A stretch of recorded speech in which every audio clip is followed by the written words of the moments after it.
actually am going to go back to a little bit of history. I graduated Massachusetts College of Art in 1998. And for 18 credits, I um, got a video minor. So we had a very simple Avid system there, but mostly was tape to tape, which was video editing in the analog days. And I was never great at it, but I did post and do some performance art videos that were great. So during the pandemic, what I did was taught myself Final Cut Pro. And Final Cut Pro, if you're a Mac user, you'll know that they just had some updates to it. And I do video editing for work sometimes. I have a podcast, our main podcast, leaguepodcast.com. And also we have Dub Stories podcast, which I'm the producer and editor on. And I needed to teach myself how to video edit. And it was hard, but it's a lot of fun. So thank you, chat, for joining me here. I'm just saying thank you. Ask me anything. Ask me anything in the chat. I'll get to it. I have two screens here, and I am psyched to chop it up with you today, as they say in the business. Okay. So, anyways, how's everybody doing? Things are pretty crazy out there. Did I just lose my YouTube? Did I? I don't know. I didn't, because it's on this iPad. But you can ask me anything in either the Substack or the YouTube chat, and I will answer it. I'll do my best to answer it. I'm going to mostly focus my eyes over here to the open camera and occasionally be looking over there to YouTube. So that's enough of the technical stuff out of the way. This is a crazy time we're living in. An improvement to the studio here is that I have this video monitor behind me here, and we've got cat videos. So we like to leave cat videos on for the cat when we leave the house. But it's nice because in the studio here, I could watch a movie. We could talk about a movie. I have an upcoming Mad Men podcast. So if you guys like Mad Men, I will be doing that on screen, as they stay in Star Trek, on screen. And let's see, what else? What's going on? What's going on in the world today? Lots of stuff's happening in the world. But let me talk about some media, as I like to do. Last night I saw I'm Chevy Chase and You're Not, which is a really good documentary. CNN Films put it out, and I really enjoyed it. I love Chevy Chase. I didn't realize that most of my humor is based on Chevy Chase. I love Chevy Chase and Caddyshack, all of the vacation movies, and most especially, I would say Fletch. Fletch is a huge influence on me. It's weird to have that as be a huge influence on me, but it is. And he was great in Community, and that includes Fletch Lives. I have yet to see the John Hamm version of Fletch. If you have seen it, please let me know, chat. I want to know what to think of before I go into that. I'm sure I'll have a good time because, as I said, doing a Mad Men podcast. So John Hamm is the man, but it's maybe it didn't do that great because they didn't make a sequel or anything. But anyways, it was cool to watch the Chevy Chase. It's streaming on Max, and like I said, I really enjoyed it. And Chevy Chase, not without controversy. He's kind of an asshole. He kind of recognizes that he's an asshole. And, there was a whole thing with his when he got fired on Community, and they go into his SNL years. Obviously, his SNL year, for the first one, the only one, and the history of his movies and stuff like that. And as far as canceled comedians go, I think that it's still okay to be into Chevy Chase. Um, and that's not to forgive him for any harms he may have caused. That's on his own consciousness. But you will see that there's actually some reasons. There's some reasons why, and I don't want to spoil it, but he did have some health issues going on uh, after or actually during COVID. He had health issues that were pretty serious and have affected his memory and probably made him a little bit more of an asshole than he needs to be in 2026. Even to the documentary person, he's like a little rude.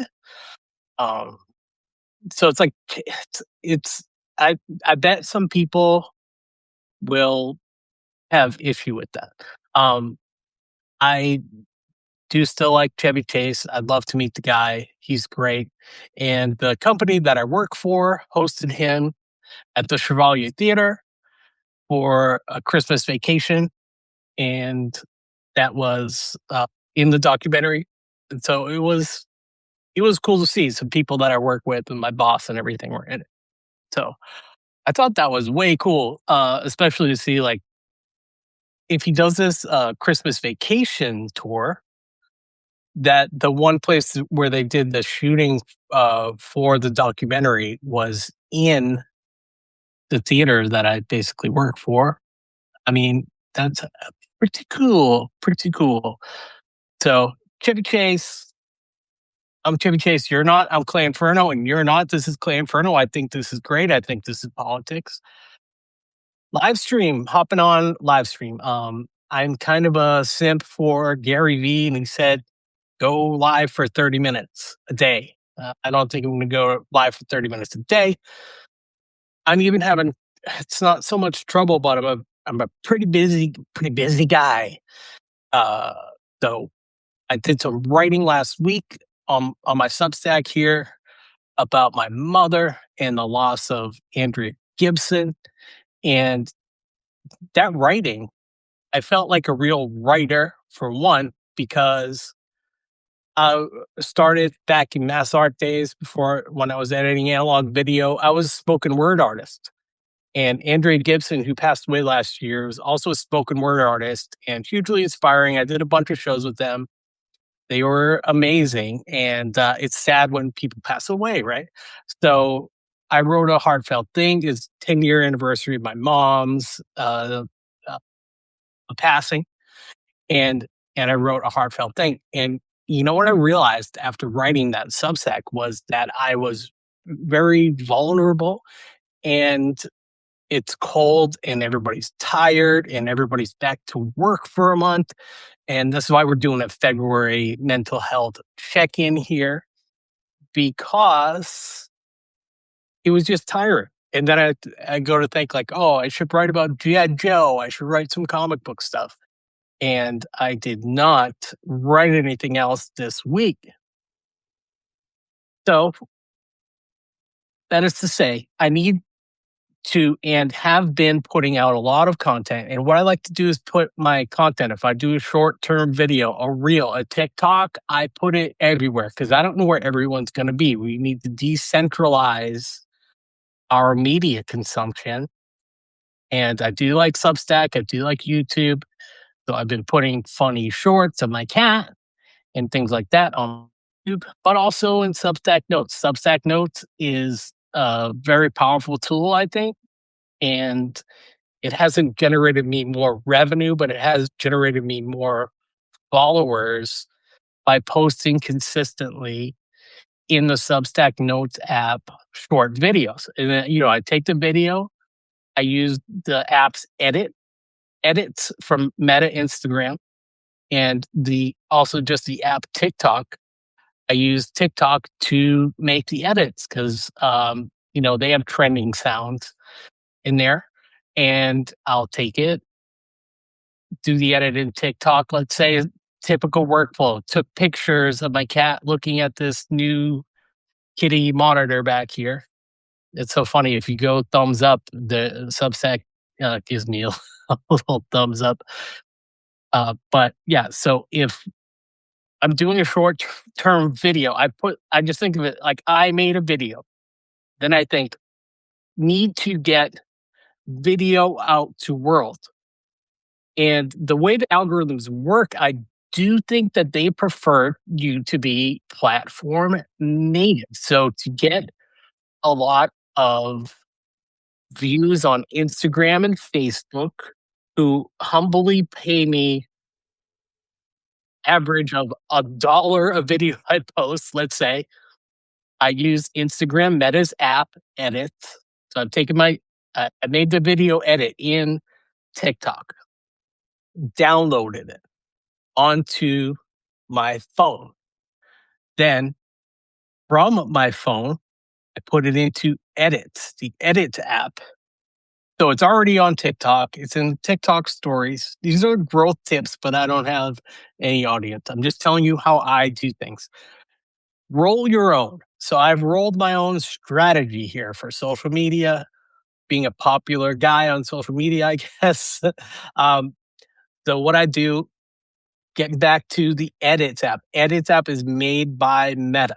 So I take the edited video, it has sound effects, captions, everything like that. Put it in the Edits app, owned by Meta. From there, instantly share to out to Instagram, up to my Facebook page. Hopefully, I get $1 from Mark Zuckerberg. Hopefully, I get $1 from Zuckerberg for doing those videos. Those things I will do every day. It's a little busy with work and stuff right now, but I still do try to make the effort to put some content out there. And you'll notice on my Instagram, everything is mostly /claynferno, youtube.com/claynferno, Instagram.com/claynferno, Facebook.com/claynferno, TikTok.com, search Clay Inferno, and that's where you'll find me. And then also the Edit app now gives me the opportunity to just download that new edited video. It's the same video from TikTok. All I've done is load it into edits.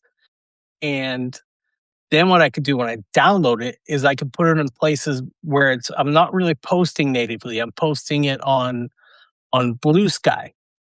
And then back to Substack, Substack Notes. Substack Notes is powerful social media. Powerful social media. Posting short-term video content on there. I don't see a lot of people doing it the way I do. And Gary Vee will tell me if I'm doing it great or not, but that is my strategy. I'm trying to grow. I'm trying to get to 500 subscribers on YouTube. So if you are watching this, please, even if you are watching for just a second, please subscribe to my channel, because when I get to 500 there, maybe I'll earn $1 for YouTube videos every time I post them there. So what else have I been doing? Let's go back to media. Let's go back to media. We're watching, it's a little bit of an older series, but The Outsider on HBO is amazing. And we finally watched Terrifier 3 with Arthur Clown, which is that was what we watched on New Year's. And I might have mentioned it on my last live stream, but super fun. Super fun to watch Terrifier movies. Yeah, it's gore and it's funny and it's old school special effects and just kind of filmmaking that I like. Back to media here. What else do I like? I finally saw one battle after another. And I gotta say, I did not initially like one battle after another. It took me twice, the second time around, to go in there and watch the movie straight through. Started a little slow for me the first time. Then I just thought it was brilliant. One of the best movies I've ever seen. and really great, gritty. Paul Thomas Anderson, the cinematographer, is awesome, and it's just exactly the kind of look I appreciate out of a movie. So the Safdie brothers, the way they made those movies, the one with Pattinson there, and Uncut Gems. Like I love that kind of rough look where it almost looks like a '70s movie, and that's exactly what One Battle and After Another looks like as well. And that's the kind of look I like, and it was a great story and relevant to our times. We will get to some politics a little later on here. I promise you that. But right now we're in our media phase, and that's what we're talking about. So what else is going on? Wonder Man. I have not seen all of Wonder Man. I understand that there's still episodes available for me to watch on Disney Plus. Out of nowhere comes this Wonder Man TV show starring Ben Kingsley. And it is fantastic, wonderful, awesome. And they released the trailer for Daredevil Born Again season 2, which has Jessica Jones in it. But let's just say that I'm going to die on the hill that the Netflix Daredevil is the better of the two Daredevil series. So I really want them to pull the nose up and get me engaged as a huge Daredevil TV fan. Uh, Charlie Cox is awesome as Daredevil. The acting, phenomenal. Great. I was not as engaged with Daredevil Born Again season 1 as I was with every single season of all of the Netflix Daredevil universe stuff. So that's even including like Iron Fist and Power Man and Jessica Jones. So they did reveal to us in this that Jessica Jones will be in Daredevil season 2 on Disney Plus. And like I said, I'm going to watch it. I'm not going to hate watch it. I'm not going to go in with a bad attitude. I'm going to go in wanting to enjoy it. And it's not like it was terrible. I wouldn't give it like a really bad. We do letter grades at League Podcast. I wouldn't give it a bad letter grade, but it just seemed, and it's, I don't know if anyone even agrees with me. It just seemed a little off. It wasn't maybe like what I was saying about One Battle After Another. I want a little bit of grit, like because Daredevil and Spider-Man to me are like gritty, and most certainly the Marvel, Sony, Tom Holland Spider-Man movies aren't really gritty.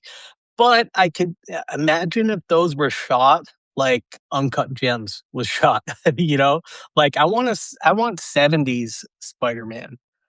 You know, I want like Nicholas Hammond or the Electric Company Spider-Man. Like because it's street level. Even if you're super powered, you're a street level guy or gal or they them that is like the street of dirty, like mean streets, like a Scorsese look to the thing. And there was just, I don't know, something about Daredevil Born Again season 1 did not give me that gritty feel that the other Daredevil universe, Netflix universe, I guess you'd call it the Defenders universe, gave us. I just doesn't give me the same feel. I'm so sorry. But though that's the truth, and that's how I feel. What else have we been watching? I might have to pull up my Tracked, which is an app that I am on that I don't even know that anyone else is. But it's an app on my phone called Tracked, and I encourage you to follow me there. If you go to my Instagram or my Facebook page, you should be able to see um, my Tracked profile page. And what I can say is that it's similar to Letterbox, but unlike Letterboxd, it has TV shows in there, and mostly everything I can go to watch, I can check in on. And what I like to do is like share it or share it to my Instagram stories and say like, "Hey, I'm watching one battle after another right now. Like, what do you think? You know, what?" um, and wow, you know what? I'm leaving out huge, huge, huge media from this year on tracked that I want to talk to you all about. Landman, I have not finished this season. Landman, I love it. Sorry out there for anybody that doesn't like the Taylor Sheridan stuff, but I do. I think he is great. Landman is awesome. Upcoming this week will be the season finale of Fallout, which is Stacey's favorite show. It's also one of my favorite shows. I love Walton Goggins, and it's kind of a flippy reverse with me and Stacy. Like when I'm watching a what you call it, like if I am watching like a Marvel thing, I say, like, "Oh, that's actually cool. That's a little Easter egg." She knows all the Easter eggs for the Fallout universe, and she's like, that's that's a death prowler or whatever those big monsters are called." And she knows everything about Fallout. It's absolutely her favorite thing, so makes it easy for me to buy Fallout Christmas presents for her because I know that she will love them, and she loves the show. And she loves the show so much that first season she's seen it like few times, like almost as many times as I've seen Fletch, almost as many times. So she loves her all out. I started watching a little late. Some of the stuff I get late to, but you know what? We are like inundated with so much stuff these days.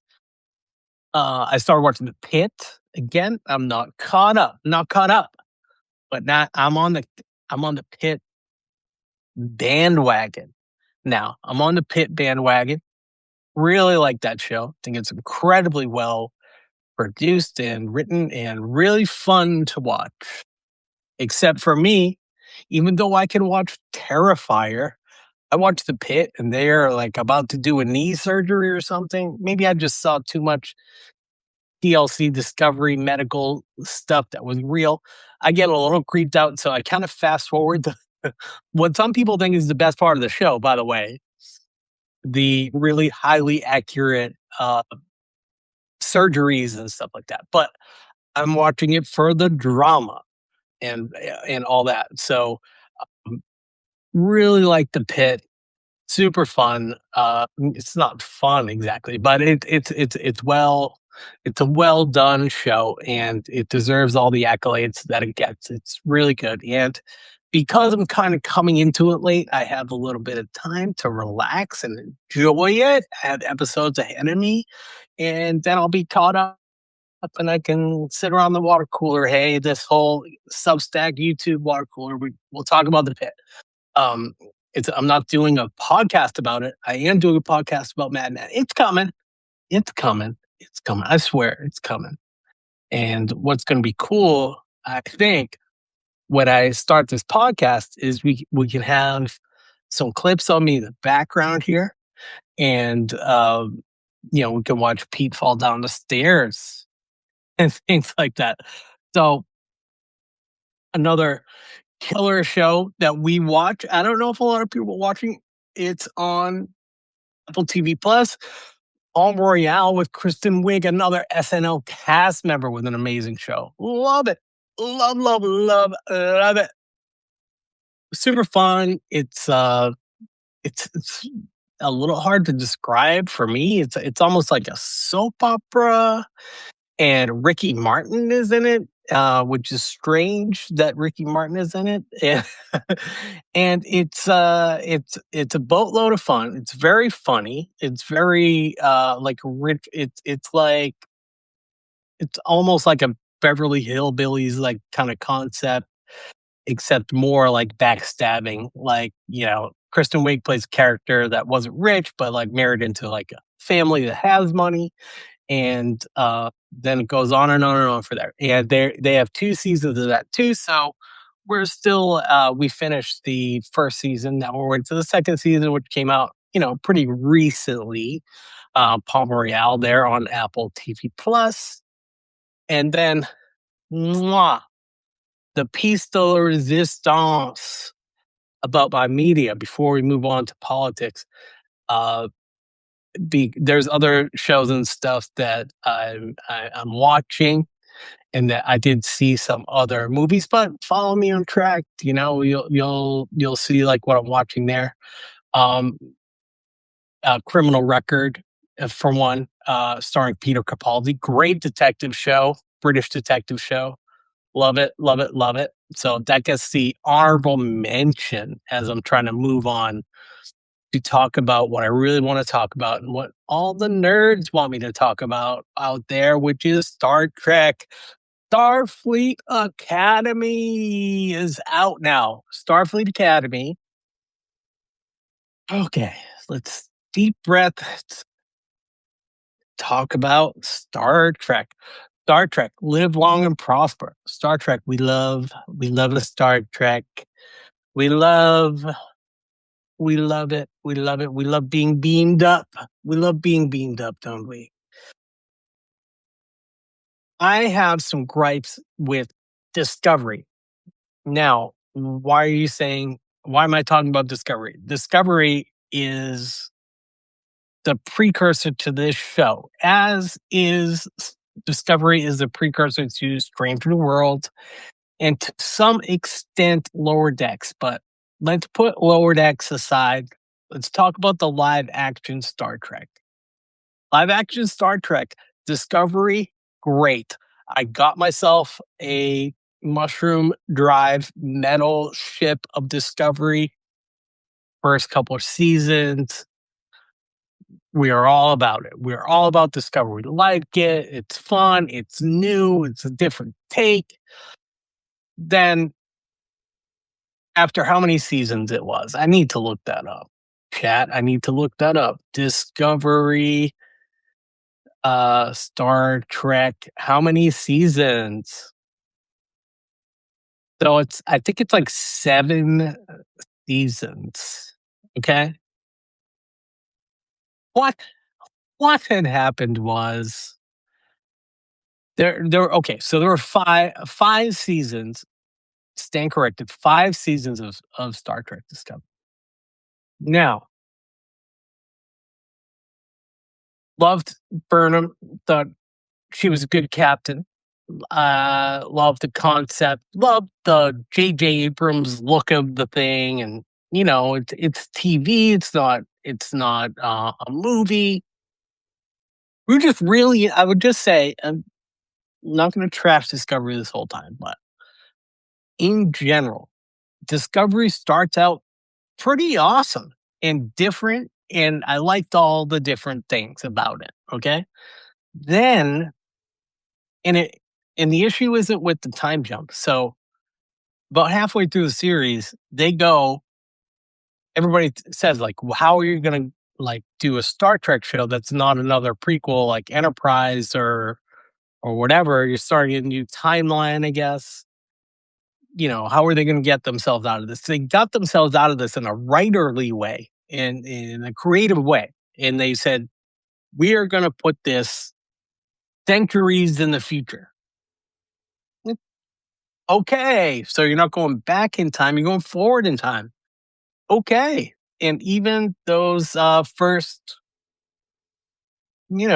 sort of new episodes to see what Starfleet looks like in the future was fun and a good idea. I think a really great creative idea to take what basically TOS era Star Trek, because right, we have Spock and Kirk and those characters introduced into the Star Trek Discovery universe.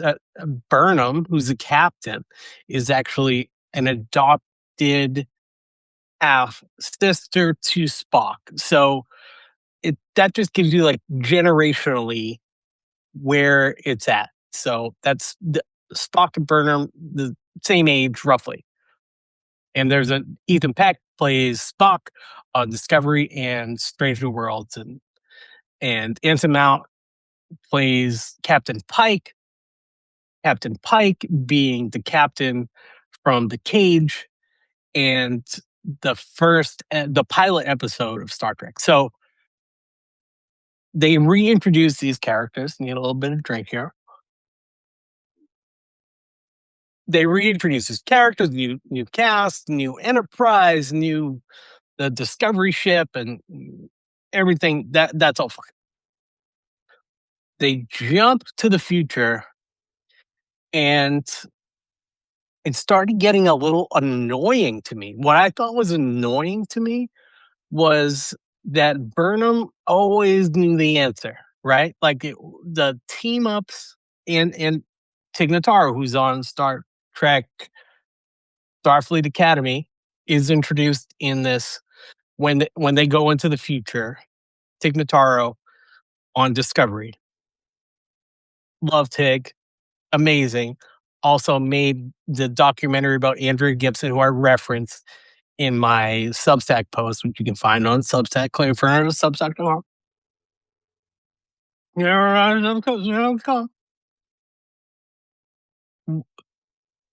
Kind of totally fell apart in the later seasons and was kind of annoying. It was annoying that Burnham always had the answers. They weren't using like the team aspect that we all loved, which is like engineering figures this out, and Spock figures this out, and Uhura figures this out. And I don't have a problem with any of the casting or anything like that. Like I love the special effects. I think everything looks cool. But even like in the later seasons, when season 5 of Discovery, like even just like the effects weren't that good. Michael Burnham had all the answers, and like there was a long time between. There was kind of a lull of like writer's strike and COVID and everything. So like it didn't have a smooth like exit out. And by the end of Discovery, I was just watching it like, okay, come on, is this thing over yet? Is it over yet? Is it over yet? Because I was just sick of it. Sick of it. Now, I couldn't exactly place where Star Trek Starfleet Academy is placed, but it is after the events of Discovery. So we have Strange New Worlds, which is basically call it a spin-off of the original series. You get Captain Pike on the Enterprise before Kirk takes over, right? Okay. Easily understandable, very cool. In Star Trek Starfleet Academy, it's in the future, but Starfleet is still in San Francisco. Starfleet Academy is still in San Francisco. And if you remember, like in the JJ verse movies, uh when Kirk like bites the apple during the Kobayashi Maru, and they reference Starfleet Academy like all through all of the Star Treks every single time. So it's cool to show the school finally. Like it's a good concept. Put instead of a ship, and well, I'll get to that. But instead of a ship, put the kids in school, and then these people will become captains or communications officers or whatever in the Star Trek of lay of the land there. And so anyways, but it's like in that future after this big event called the burn, where we have Holly Hunter is the head professor. Tig Notaro is a professor. There's a Klingon professor. And they have Captain Picardo from Voyager. So like they got like an original, not original, but next gen Voyager generation, because he's a hologram. they can take this hologram doctor and put him in any timeline, and he like as a hologram, like to just the to like sort of explain like why he looks older. He's like, I'm a hologram. I can look however I wanted. So I am 600 years old. So I made myself look like this. So that's great. And he's an awesome actor. So got some huge advantages here. We've got some original actors from other Star Trek things. That's very cool. And we've got Tig, very cool. I hear she's not going to be on as a series regular, but going to be a special guest because she wants, actually related to my Andrea Gibson post, wants to spend time with her wife and her kids instead of like being in Toronto shooting Star Trek all the time. And she said nothing against the show. She has nothing against it, but she's going to take some time to just chill with their family. And I'm cool with that as long as I get to see her because that thing Tig is really funny and is great on the show too. So, anyways, we've got a Starfleet way in the future, San Francisco, kids, they're like teenagers, basically. And part of it is like a little CW-y, but like I don't mind that. I like a CW show. I like the Flash and Arrowverse and all that stuff. So it's like a little bit of element in there, which I think was kind of bring in some new Star Trek fans, which is great. Um, no problem there. First couple episodes, I was like, all right. But I was very trepidatious because I said, please don't like just make this like the bad feelings I had about the end of Discovery. And so far, I gotta say, it did take a couple episodes for me to really sign on, but I'm signed on now. I am signed on now. I think this is a great show. There maybe have heard some feedback from those other episodes or critiques of the other series. Um, and so it's working out for all of us right now. And they could do something hugely almost every episode I watch of Star Trek, I get pissed off anyways. What is this bullshit? Uh, but so far, so good. I would just say so far, so good. Fingers crossed. Love it.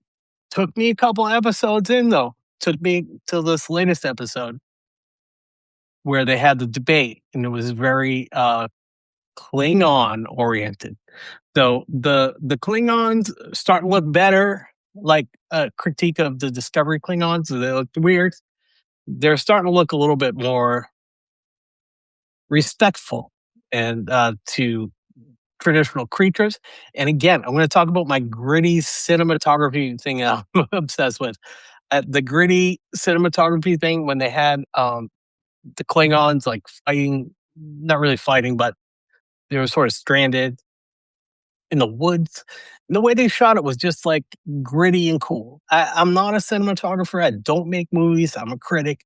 But if were I to make something, I would make my movie look like Uncut Gems, or I would make my my movie look like they shot this Klingon part of the episode. And I gotta say, I like walked away from this latest episode very happy, very happy, very happy with Star Trek. Starfleet Academy. You gotta watch it. You gotta watch it. I am getting a raspy and I got a ton of work to do. What am I doing here on live? Well, it's because I love my fans and I appreciate everybody that's tuned in. Again, I'll just say, chat, if you want to ask me anything, go ahead. Um, I'm here. I'm here for you. Ask me about my background. Ask me about anything. Right about now, the Grammys are on TV, and I gotta say, I'm so proud of my friend Megaran. Raheem Jarbo is up for a Grammy for the best children's record. I think that's the category. You have to fact check me on that. But yeah, Grammys tonight, and break a leg, Megaran. We love you and support you, and can't wait to do more shows with you. And it's Grammy night.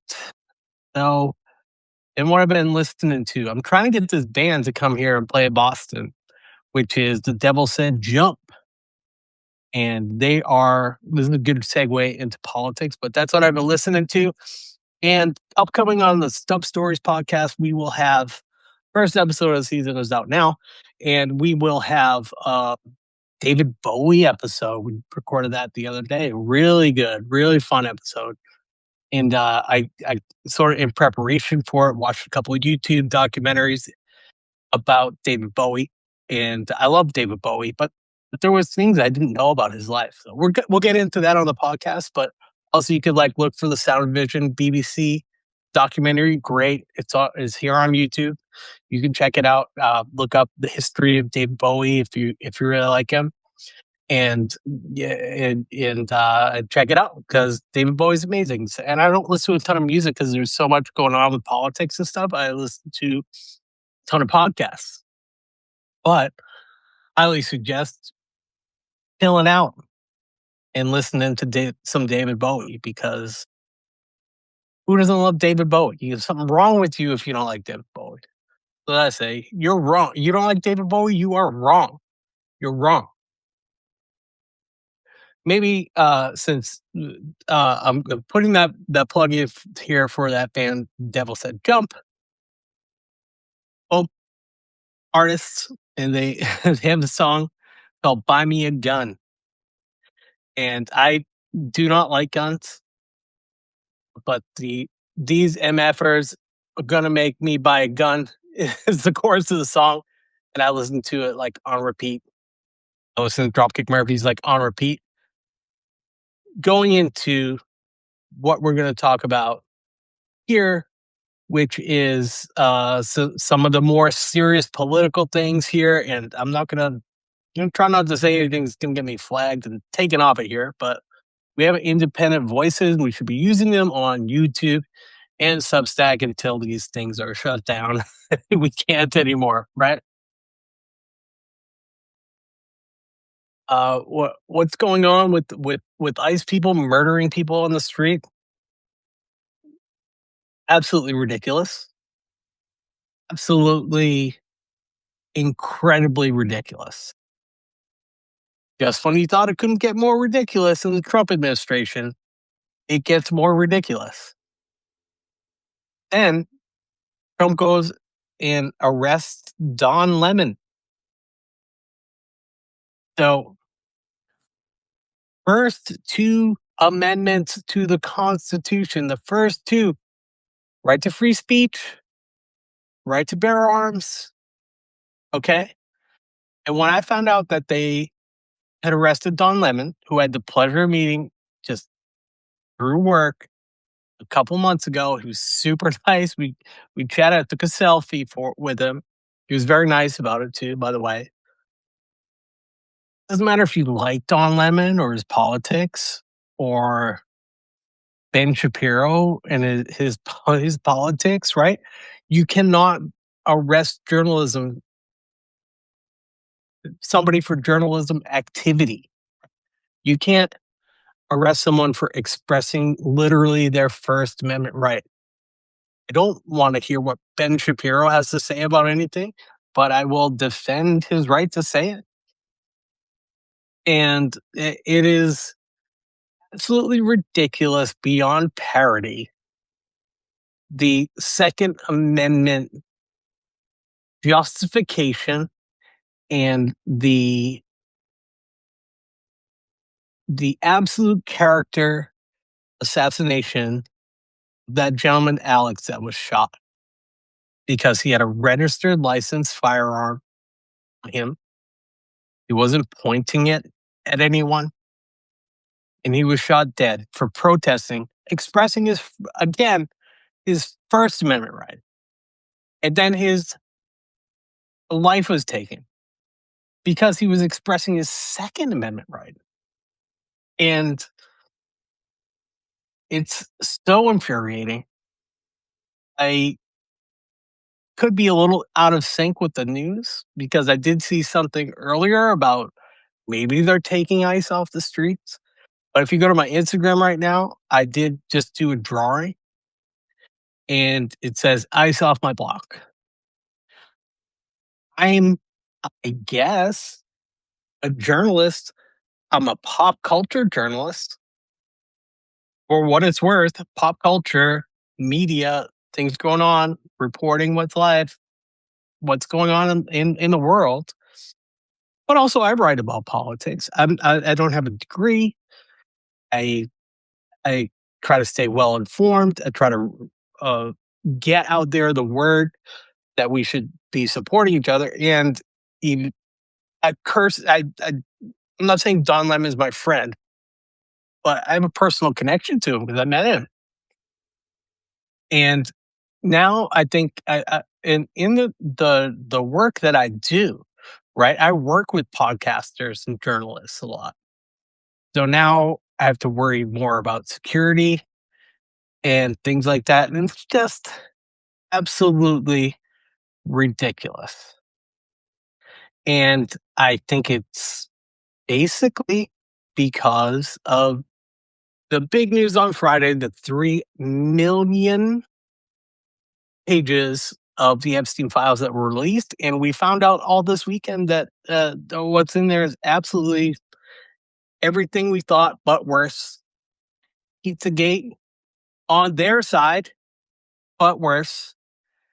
And I gotta say, it's exhausting. Everybody, you gotta remember to to stay hydrated, watch the news, protect your neighbors out there, look out for one another.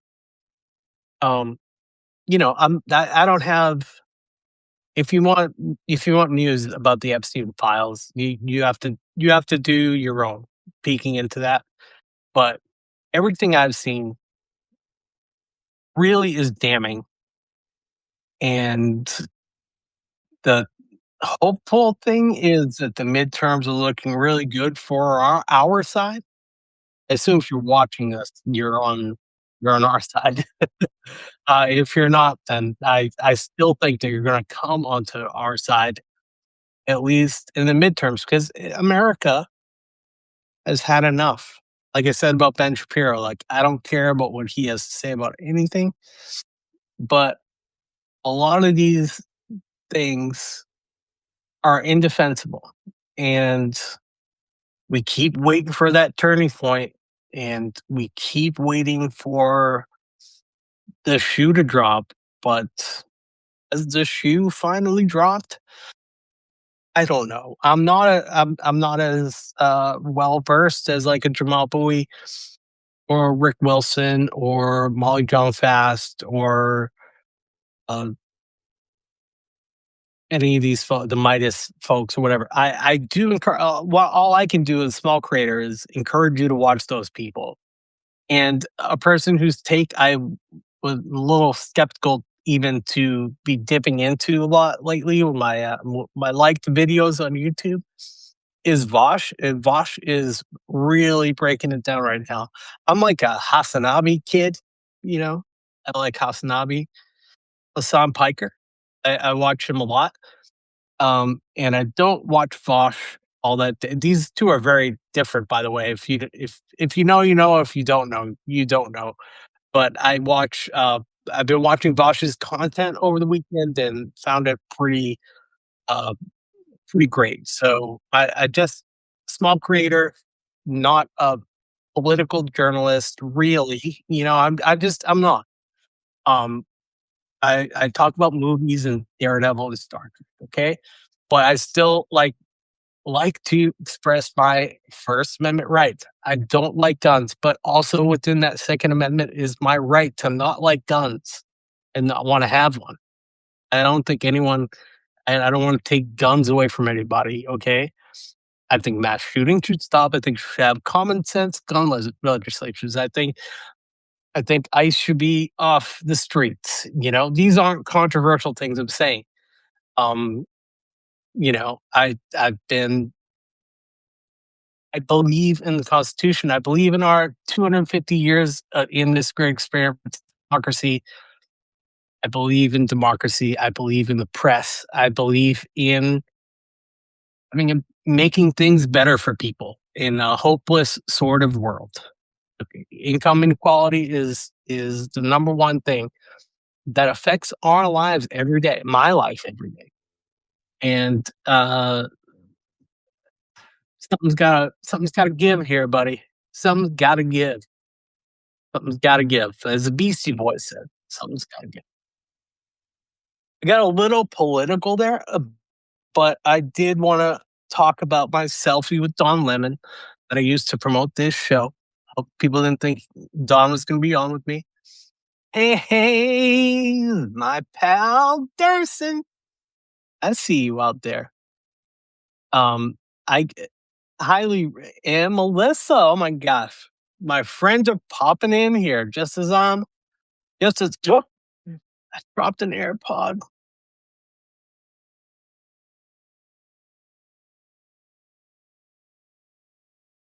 Hopefully, you didn't see my butt crack. Um. Anyways, I was talking politics, and feel free to pop in any questions in the chat before I go away. Um, my friend Durson, actually, my frequent collaborator here on Substack, and always a collaborator on League Podcast, uh, wrote a nice little piece poking some holes in the reputation of Christy Nome. I think he was educating himself on how terrible of a person she is, and that's what we need. We need more of that. It's pretty bad, and I fly a lot for work, and going to the airport and having to go through security. By the way, you don't have to do the camera when they're like, look into here for the facial recognition. You don't have to do that. Just opt out of it. By the way, it works every time. It's optional. They don't make it seem optional, but it's optional. But man, do I hate going to the airport and seeing videos on big video screens of fucking Christy Gnome's stupid face everywhere. Uh, it's the worst. She's got to go. I mean, the whole filthy lot of you's got to go, but she's got to go. They took that guy off ice and replaced him with Tom Homan, which is like, okay, like we replaced Joe fans will know, we replaced Tomax with Zaymont here, you know? Like you're switching him out for Tom Homan, who is a thumb and the grossest, most corrupt, took a bag of $50,000 in a kava bag cash bribe to do his job. Gonna get angry. Gonna get angry. Maybe I will switch topics. Maybe I'll switch topics now. Even though my friends have joined, they're gonna have to watch it on YouTube later.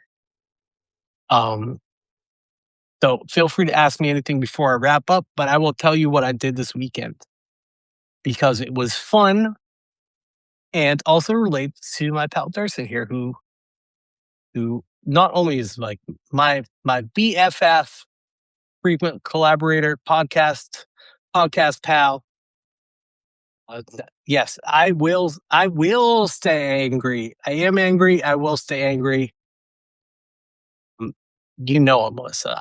I'm going to stay angry, and I'm not going to. Also, I'm not going to shut up about it. And I hope nobody else shuts up about it either. Um, but I'm going to switch to a little bit more of a fun topic because also I find myself have always been kind of a Boy Scout and a Boy Scout in the way that like Superman, the big blue Boy Scout, right? Like he represents an American ideal. I talked about the James Gunn Superman, like like kindness is the new punk rock. Like it's I love this country. I wanted to stick around for another 250 years, or at least still be here while I'm here. And I'm patriotic in a way that maybe like my girlfriend doesn't exactly agree. Well, it doesn't have the same connection. But I was in Boy Scouts as a kid and carried an American flag. Probably would display an American flag, and and related to that is my number one fandom is GI Joe. What is GI Joe? Is America's number one counterterrorism force, right? And the logo is stars and stripes, and it literally is talking about like the things that don't really like, which is like the paramilitary organization, like the military industrial complex. But um, talking about comics and cartoons and fantasy is way different than me joining the military, or certainly not joining ICE. Tell you that ICE off my block. Um, well, as a patriot too, I'm very proud that um, we went to the moon, for example. Like that's American exceptionalism right there. Like we went to the moon. And today actually is the tragic 23-year anniversary of the Space Shuttle Columbia disaster. Just a few weeks ago was the anniversary, and this will be my number one Substack when I eventually write it. But the Challenger disaster, two crews of space shuttle missions, tragic lives lost. Right, Apollo 1, three astronauts died on the launch pad. Um, my number one patriotic thing is being proud of NASA and space exploration. I love it, and I actually, I like the idea of Space Force. I've met people in Space Force, and they were cool people. And Space Force is it's a complicated military thing, but I think it's like necessary. Um, so even that, like even Space Force, which seems on its face like a ridiculous branch of the military, it's not really. It's not really. Not in 2026. We need Space Force. But so, anyways, GI Joe. Let's talk about GI Joe. What I'm doing this weekend, talk about comic books, is I am looking to sell some of my comics. But what I need to do is separate the wheat from the chaff. And I spent the whole weekend bagging and boarding and sorting my GI Joe comics because I want to have basically a real American hero, Marvel, IDW, Energon Universe. I want to have all of those. And IDW put out like so many different little, like they had seasons of GI Joe. So like all these different GI Joe number ones, and then GI Joe Cobra, then Cobra GI Joe, Snake Eyes Storm Shadow, then Cobra Civil War, Cobra Command, movie prequels. IDW probably has, in my estimation, just the ones that I had. And I think I collected all of them. But like, I want to say 10, 15 different little individual series. And that includes with G.I. Joe Transformers. Anyways, this is like getting into the weight, but I had a big long box. So I'm like, this is where, and that's on my Substack too, my first comic book. But I went into that box and I started sorting it because I want to have 1 through 155. And what I ended the box I was going through got me, about 30% of the way there. All my GI Joe comics are separate from my other comic book. And what was in this box was all the IDW stuff too. And I'm not going to go as crazy with the IDW stuff that's not GI Joe Real American Hero. I know I'm like losing audiences as I'm talking about this, but anyways, um, I have all these these awesome comics. That I have some right here. Like, look at this. G.I. Joe Danger Girl. Okay. One issue that G.I. Joe First Strike. I don't even remember what this is all about. It's some sort of crossover. Then Infestation G.I. Joe. All right. Then this is the G.I. Joe comic that I like don't even want to have all of them. you know. But I was going through all the stuff and this big long box I had, and a lot of the IDW GI Joe stuff. Some of my early number, like 1 through 50 or so, early number GI Joe Real American Heroes, and then in another box or another couple boxes, I have the other Real American Heroes, so I can go. I have 1 through 155. That's the number one goal there, and then I have to see. Uh, Step two to that is 155 to 300, and then it's 300 to current day now. And I have all these comics, but those are in all their boxes. But it took me it didn't take me all weekend, but I took a few hours out just to do that, and then I have all my other comics. I'm basically, for the most part, selling all of my other comics. I just want to have these G.I. Joe comics, or have them organized. And I set myself out with with a goal that I don't buy G.I. Joe comics off of eBay. Only buy them in stores, off the wall. But my absolute favorite place to find a G.I. Joe comic that's missing from my collection is at a convention from a box. Usually I could bang off a couple, like if I know what I have, and I'll pull 3 or 4 GI Joe comics out and show it to the vendor and say, "Hey, these total are like $35. Can I give you 25? But I'm buying like 3 or 4 or 5 of them." And they usually be like, "All right," because that's the best deal that I that I get. But that's a challenge I set up for myself, is to only do it sort of that way. So I'm getting like in person, and this has always been my goal. It's not like a post COVID thing or anything. It's just it's always been like my challenge is to hunt out into the world and and grab these comics from whence they came, from a comic shop, from a convention. And it's my absolute greatest favorite comic in the world. I mean, even this one, like this series here with this IDW series, and no shade on IDW at all. No, they were great and great holders of the brand. It's that Image Skybound Energon universe now. But Fred Van Lente, that that particular, I think they called it a season of G.I. Joe, was awesome. It was really good. And they have a ton of comics. Almost like the reason I have some of these here in my office is I want to read some of these because I haven't read them in years.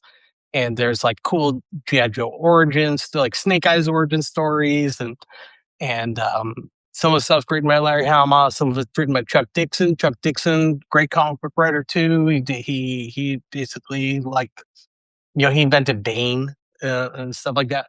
So great comics here. I got some to read, and I'm just getting all. I'm never like getting rid of any of my GI Joe comics unless I have doubles, because what happens when I am in that fever? I'm at the convention.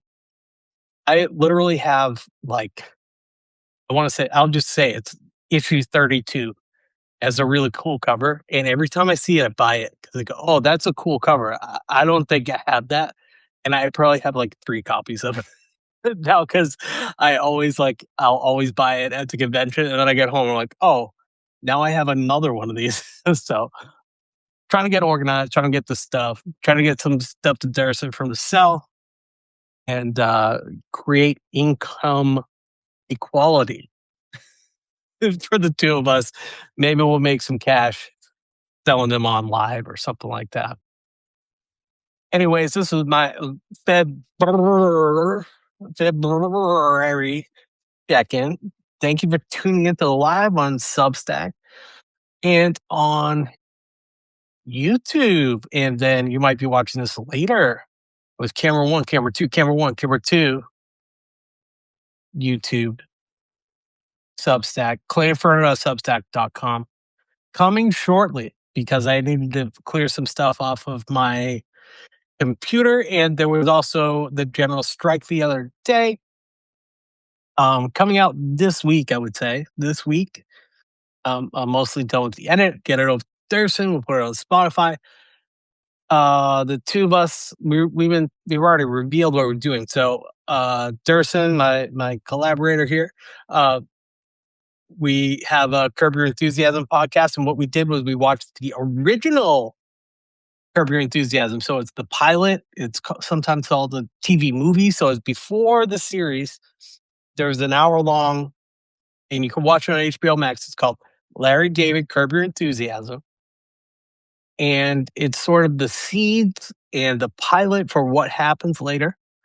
And we had a good time. We had a good time recording the episode. We've been podcasting at leakpodcast.com for a long time, and we turn the cameras on, and we've done. You've seen it, like we've done other videos before, but we sort of have a new philosophy that if we're doing like a piece of media and it's just the two of us, we have our Curbcast episodes and our Vampire Council episodes. So if we're doing one of those, or like maybe it's something that our other partner John doesn't really want to watch, it's just something like silly, like what we did Superman together.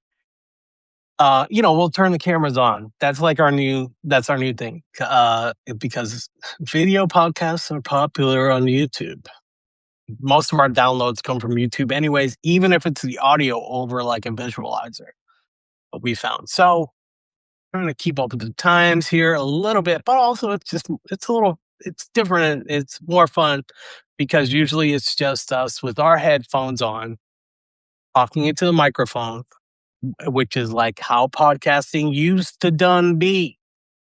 Well, we don't have to do how things used to be. We don't have to be stuck in the past.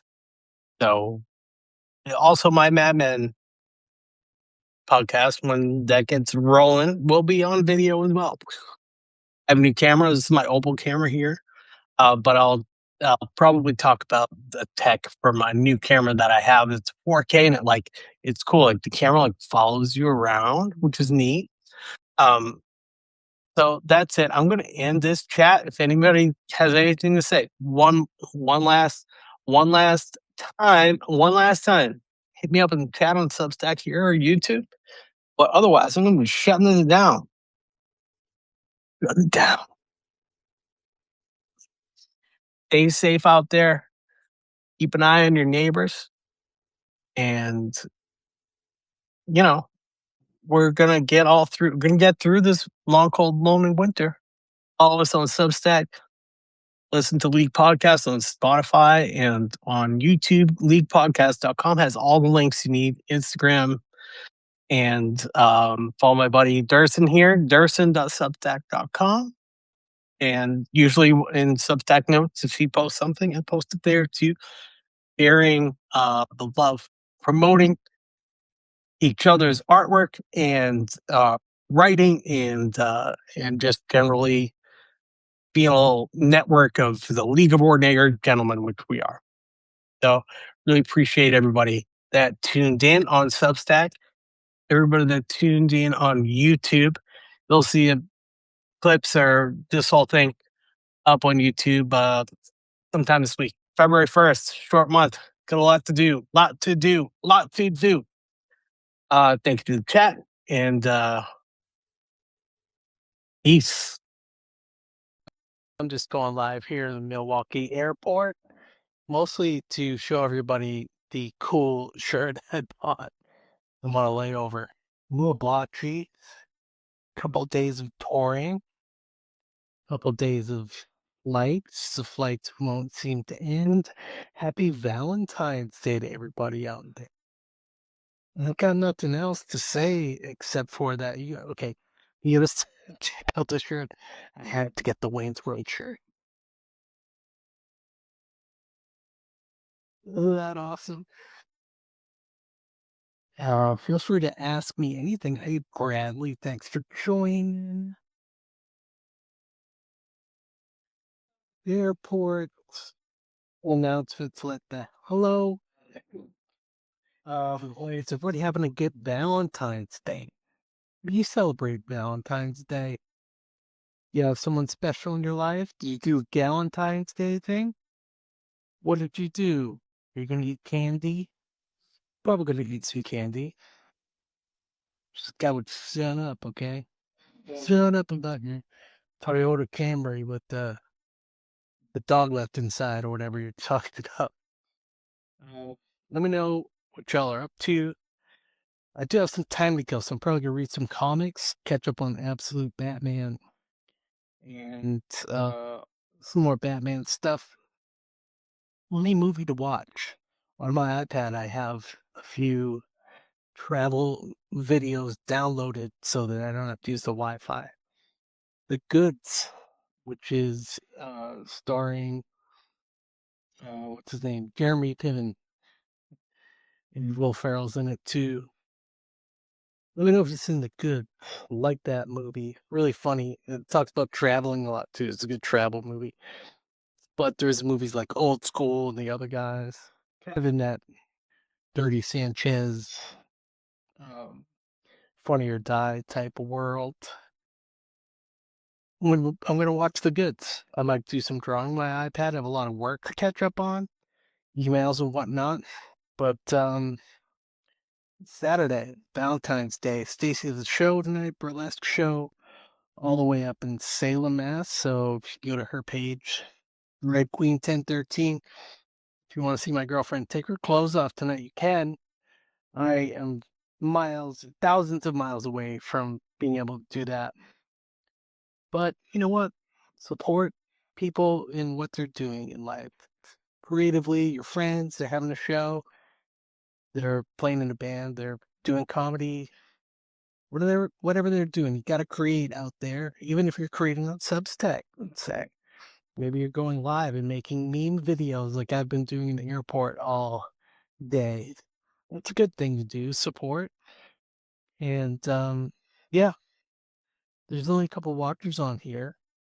And Bradley, shout out to Bradley. If you have any questions for me, Bradley, would love to just answer a random question. You don't know each other personally, I don't think, but I would love to engage, give you some thoughts. Do you have anything you're thinking about? You want to questions? I'm your Dear Abby. Your Dear Abby page here. It's funny. Y'all can't see it, but um, the interface on the iPhone does some funny stuff. It, when it's over a black or a white background, I'm like playing with it with my battery charge. I'm at 28%. My headphones are gonna die pretty soon, so I'm just hopping on live to say what's up. And that I'll be here for a while, and I'll be on planes and sweating, and I can't wait to take a shower. Hi, Michael. Michael's camp joined. Thanks for joining the live. Just some airport time. AMA, ask me anything. If we're strangers, you just follow me on Substack. You saw the notification. Send me a question. All right. Don't make me ask you questions, which I guess I can do. Let's see. What are some good questions? Questions. Let's see. On a Reddit thread, I've created more than 200 interesting questions. Okay, Reddit. Here's the list of questions. And oh, this is a really good one, actually. Here, here's a question. So, random couple of people watching me here on Substack says, where do you wish you had grown up? Where do you wish you had grown up? So I'm going to ask myself that. And if you feel like you want to contribute in the chat, here, chat, go ahead. So the Ask Me Anything question prompt for right now is, where do you wish you had grown up? And I have a pretty good answer to this because I thought about it a lot. I'm proud of where I'm from. I'm proud of, the life that I lead and my parents and how they raised me and everything like that. Well, I always try to picture, like, what if we had gone, what if my same family, my same genetics had set me up to live like in California or more urban part of the country. Like, what if we were a New York family? So basically, my life, if I didn't grow up in Boston, would be a lot different if I grew up like in LA, showbiz town. Probably be juiced right into showbiz. Maybe not. Maybe I would be a garbage collector. And the best garbage collector that I could be, which is like that's what my dad would always say, you don't always have a job. Just be the best thing you can be, no matter what you're doing. So that is not a diss on garbage collector. It's a great equalizer. You gotta pay the bills, gotta do things like that. So chat, if you want to chime in, I guess my answer is like, how different would my life be if I grew up in New York City or Brooklyn or even Long Island compared to Boston? Probably a lot different, but pretty similar. And then, like, if I grew up in LA, I think I'd probably be already doing like showbiz stuff. I mean, I do showbiz stuff now, more behind the scenes, but I'd probably be more of a performer. And I wonder how I would have gotten into comic books. Probably just the same, no matter where I grew up. I'm sure comic books and myself would have found each other. So I guess that's about it. Care if you got nothing to say to me, that's fine. I'm glad that you tuned in. I'm glad that you're watching. I do the same thing on Substack. Just tune in. Um, just in the airport here, AMA, ask me anything. Gonna give you one last shot. Drop something in the chat and let me know what's on your mind. Tell me where you would like to have grown up.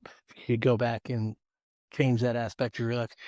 If you could change stuff in the past, that would be a difficult thing to change, I think. But in the Back to the Future fantasy, where do you wish you had grown up? So I've already given my answer. I grew up in Milwaukee. I bet things would be probably pretty much the same as Boston for me. But I think the coast and the entertainment capital is where I sort of wish I had grown up in a way. Not that I'm not proud of where I'm from. I totally am. Well, that'll do it. I'm going to get to Starbucks here up in the airport in Milwaukee on my layover. And thank you, my very small audience, for tuning in to my live.